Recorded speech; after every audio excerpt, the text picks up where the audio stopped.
All right, my man. State your name. Let them know you're on Nickavelli TV. Stanley the Graphic. And you're on Nickavelli. That's what's up. TV. That's what it is. Knick fan. Yes, sir. Since when? Since the 70s. All right, so that's your. Who's the best team that you like coming from the Knicks? Well, any era.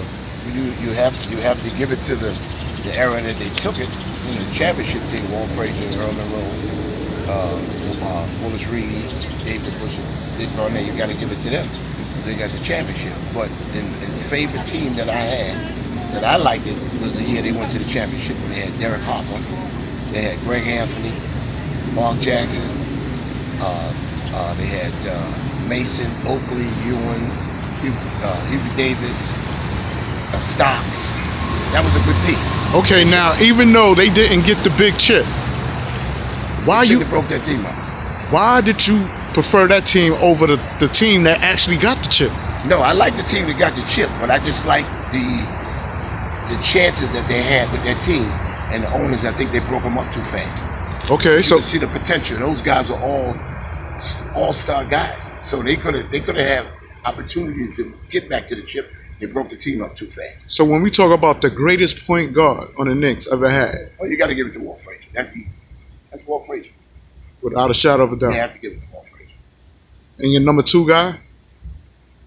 Probably would be. I got to give it to Mark Jackson. Mark Jackson. Yeah. Okay. Yeah. Now, before we get into Mark Jackson, what did you like concerning Clyde Frazier game?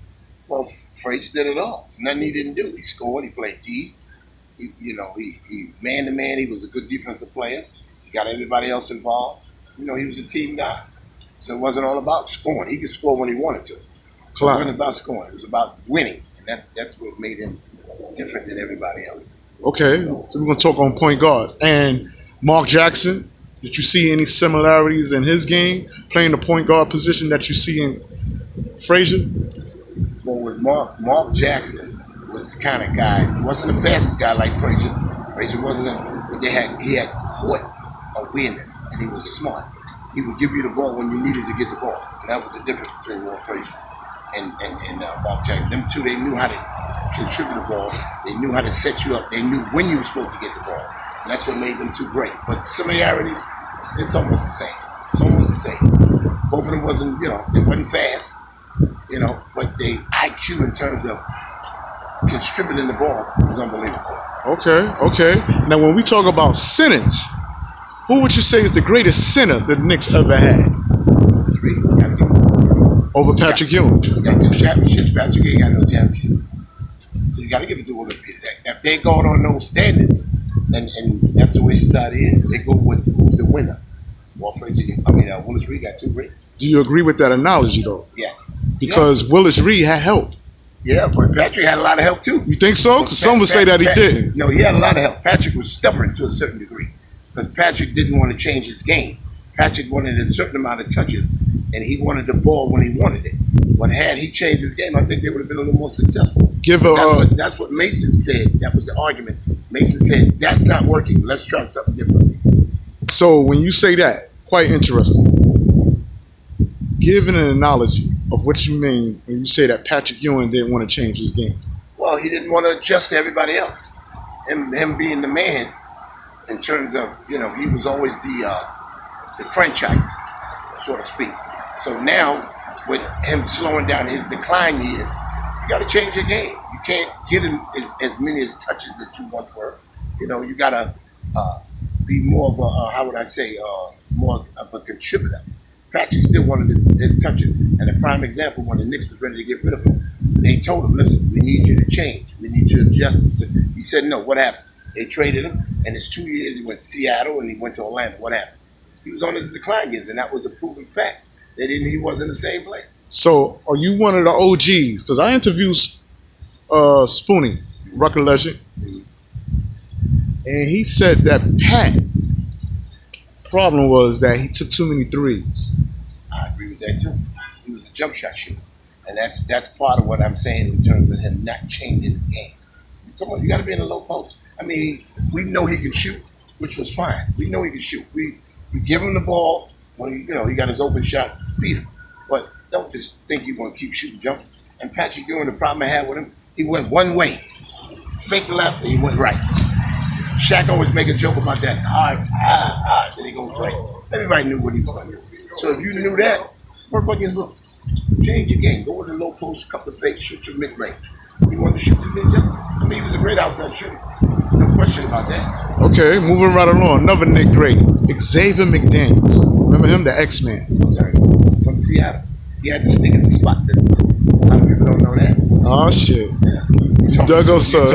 I like it, baby. I like it. I almost walked past you, man. Son told me, do. You know, that Nickavelli satellite. I said, nah, this man right here. I know my basketball. Yeah, you know your basketball. I'm a referee. I've been reffing over 30 years. So who you ref for? I ref all over. Yeah? I might be anywhere. You be in the Ruckus? Sometimes I be in the Rutgers, I might be in Yonkers, I be in Queens, I'm in Manhattan, I'm in the Bronx, I'm everywhere. Now, but you haven't refereed a Knick game. No. Wouldn't you love that? Yeah. That way you could call calls in our favor. Come on, they do it all the time. You need to go in the guard and I'll keep it on. I guess you've been reffing as long as me. It's really not that serious. Because I done did it all. I done been all over. So, I played a little bit. I mean, it was coming from Harlem. I'm from born and raised in Harlem. There's different levels of ball when you was playing. I played, but there's other guys that was on different levels. Right. There was just some guys automatically should have been in the pros. And I give you a prime example that you're talking about Joe Hammond. I was in the park watching the game when the guy from Golden State approached Joe Hammond about that contract. I was one of those people in the park. And Joe was getting so much money in the street. Joe used to go to a game, and the guy used to give Joe $1,500 just for a game. Joe would come in halftime, and the guy would give him $1,500. So you could imagine all the games that Joe was playing. Joe would go to 5 or 6 different games, 2,000 here, 1,000 here, 1,500 here, 500, 600. So his attitude was for the Golden State to offer him at that time, I think the contract in the 70s, maybe like $250,000. That wasn't no money for him. Right. All the money he was getting. Right. I interviewed Joe. Yeah, and he was saying that. He said he regret doing that. Of course he should have. He regret doing it, but the money in psychological, because if he had anybody in this corner, they would have told him, Joe, sign that contract. Right. That might have changed his life. Maybe he might have not been on drugs because they would have probably controlled him in terms of him not doing drugs. Because they didn't have as many as talents and how would I say, drug people now that monitor you. But even back in the days, they still, you did drugs. Listen, we got some way we can send you. We can help you. We can get you off drugs. So maybe that was a big mistake from not signing that contract. Okay. Now, let's get into the free agency and the draft. We didn't get Zion Williams. Do you think the NBA is rigged? Because the Knicks had a record of 17 wins, 35 losses somewhat. Some say, the Knicks was tanking. I'm one of the believers who thought so. For the number 1 draft pick, we wound up getting the 3rd pick in RJ Barrett, and Zion wound up going to the Pelicans. Do you think the Knicks missed the mark by not getting Zion, or do you think it was out of their hands due to the rig that's going on in the NBA? Well, I don't think one guy makes a change of a franchise. I think one guy can help a franchise. I don't think one guy changes a franchise. So with them not getting Zion, it's really not that big of a deal. Now, the owner, I was reading something on the owner where he feel like people don't feel like he cares about the Knicks, which he doesn't to me. But the problem I have with him, he doesn't put all his apples in the Knicks because he's getting so much money from everything else that don't matter. So that the problem with him is he doesn't take responsibility with the Knicks because he's talking about his stockholders, and stockholders should be able to see their money grow. And that's the problem he has. So he don't want to sell it next. He says he wants to sell it, but he don't want to sell it. So, I can't look at that like that. The Knicks had opportunities to fix their teams many years ago. So, come on. They let a lot of good players get away. They let a lot of players get away. If you look at the way it goes, come on, as a Knicks fan, you can see a whole lot of difference the way things go. We had our opportunities. We made stupid moves. Okay. Now, are you the one that's upset with this Chris Porzingis being sent off to Dallas? No. Chris Porzingis wanted to trade. He didn't get the $10 million due to his torn ACL. Clyde Frazier said, "Don't pay that man till you see how he come back." Chris Porzingis didn't like it when he thought that Kevin Durant was coming. Maybe he felt that he was going to be overshadowed because he said he was good with the Knicks only if he was the number 1 option. Talk to me. But you see what happens. Things have a way of being proven as facts. Now, with him wanting to leave, I think they did the right thing getting rid of him because you haven't done anything to prove that you're a franchise player. Now you're talking all this stuff because Carmelo Anthony left. Prove it to us. Don't talk about it. What happens? Now he gets hurt. Those kind of injuries, a lot of players don't recover right away from those injuries. So now he goes to Dallas. Look what happened. Now all of a sudden he's a thug. He gets into a fight in the bar. He's arguing with police. This guy, are you kidding me? Yeah. He got caught in some rape. Yeah, he got caught. Now his whole career done changed now when he goes to Dallas. When he was here, no problem. You didn't even, all you heard was his name on the court. So that says a lot about him. No, it was time to let him go. Yeah. It was time to let him go. And I think with Carmelo, what I didn't like was the way Phil railroaded him. I thought Phil Jackson was going to come in and clean up the Knicks. Phil Jackson didn't do nothing but cause ruckus when he came in. And it's bad. It's been bad ever since. See what I got on my shirt, right? Right. Yeah. Exactly. Yeah, man. He came in and all he did was cause ruckus. He didn't do nothing. Then he targeted Carmelo. I mean, we know Carmelo is not the type of player that is going to carry a team. But he's proven that if he get help, he led the lead in 1 year. People don't know that. He led the lead in clutch, meaning he scored the last basket at the buzzer. Now, that's hard to do. Yeah. Take the last shot and score and win the game at the buzzer, and he led the season in the net. Yeah. And in 2012, he took the Knicks to the playoffs under Mike Woodson. Almost to the second round of the championship. So that says a lot. Yeah. Are you a big fan of Coach Frazer? No. What you don't like about Coach Frazer? Well, I'm not saying I'm not a fan of his, but I think he can coach. He definitely can coach. I just think if you put the right pieces in, he'll be all right. And I think he's a what you call a player's coach. And that in today's society now with basketball and the NBA, you have to be a player's coach. You can't just be a coach anymore. And that's what makes Doc Rivers great. And look what happened. That's scary now what Doc Rivers might do with the LA Clippers. You got Kweli and you got what's his name? Paul George. Paul George? Come on. That's crazy. Doc Yeah. Rivers I love that dude as a coach. You got to get coaches like Doc Rivers. Doc Rivers, he talks to you, let you know this is what we need to do. This is your team. Blah blah blah. Doc Rivers is a great coach. All right, and then we're gonna close this out. Let's talk about the rookies sensation in a sophomore Hatton years. Kevin Knox, Mitchell Robinson, Alonzo Trier. When I mention these three players, who do you see a future all-star with the Knicks concerning Mitchell Robinson, Kevin Knox, and Alonzo Trier? I think Knox is going to be good because I was watching him when he first came along. You could see the development with him right away. I think it was a lot of pressure on him at first because people was anticipating and expecting too much from him. But watching him, if you watch him, every aspect he grew in terms of his mid-range, playing defense, his rebounds, his man-to-man. I like Knox game, and he's a quiet guy. And what makes him going to be all right in the future is he doesn't stay in the media. And for a guy to be young and to know to stay out of the media right away, that's a plus. You know, you're not hearing anything about him in the bars, he's not in the clubs, he's not hanging out. You see nothing with him in the media, and that's important as a young guy. Let's get to the meat.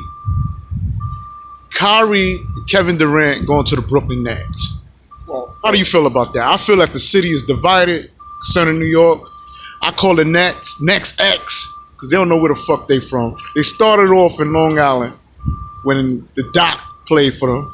Then they went to New Jersey, and now they in Brooklyn. There's more Knicks fans in the borough of Brooklyn than there are Nets. We don't need the Nets here. Talk to me about Nets X. You know what? No, I'm going to tell you why I disagree with that. Okay, you must be from Brooklyn. No, I'm not. I live in Brooklyn now, but I'm not. There we go.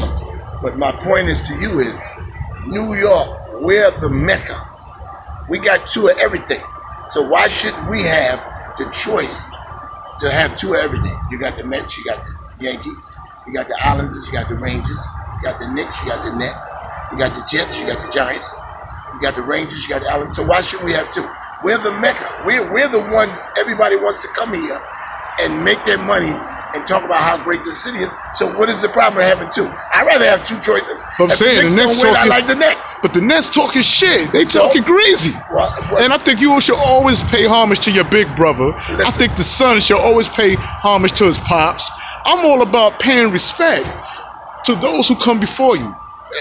I mean, I don't have a problem with it. You don't have a problem with it? No, I go. This is the way it is for me.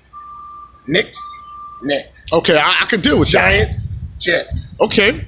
Rangers, Islanders. That's just me. I'm just Okay. Yankees, Mets. That's the way I like it. I root for any one of those teams because they're here in New York. If we don't support them, who gonna support them? I hear that. So you wasn't upset when Kevin Durant didn't come to the Knicks? No.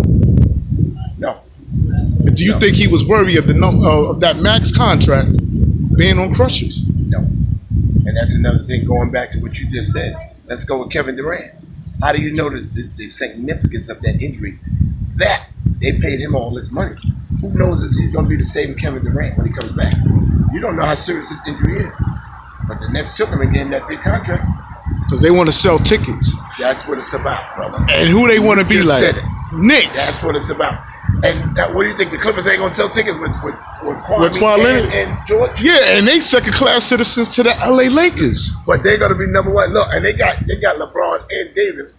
Now they talk about Westbrook possibly going. And they're all in one stadium. So this guy that owns the stadium, remember, they only got one stadium. It's not like LA got a different form. It's Clippers in LA. They both in one stadium. They don't have different stadiums. People think they got different stadiums. It's all one stadium. Wow. Isn't that amazing? A lot of people don't know that. Wow, I didn't know that, to be honest. You think the Clippers got one? Yeah, I did. Franchise. They're all in one stadium, brother. Wow, the Staples. Wow. They just changed the name when the Clippers play. Wow. The only thing that changes was the owner of the team. When they got that crazy owner that was talking about, he don't want his girlfriend with the black players and all that. Yeah. Never owner bought the team. He didn't buy the stadium. All right, we're going to close this out right now. Would you like to see Carmelo Anthony back on the Knicks, playing off the bench? They can bring him now. You should bring him back because nobody else wants to pick him up. And he's working out. Bring him back. Why not? The guy's still in his prime. He's what, 33, 34? Yeah. Bring him back. Give him a shot and see what he wants. All right. Because I think he got a bum deal with everybody else. So. All right. And with that being said, man, I want to thank you for coming on Nickavelli TV. All right. We here in the OG. Put it down. And he's letting it be known, let's make room for the Brooklyn Nets. All right, so we make a little room for them. When the Knicks is thirsty, they can get the water, the towels, and all that shit for us, man. I think about that along the way. And with that being said, we out. Peace.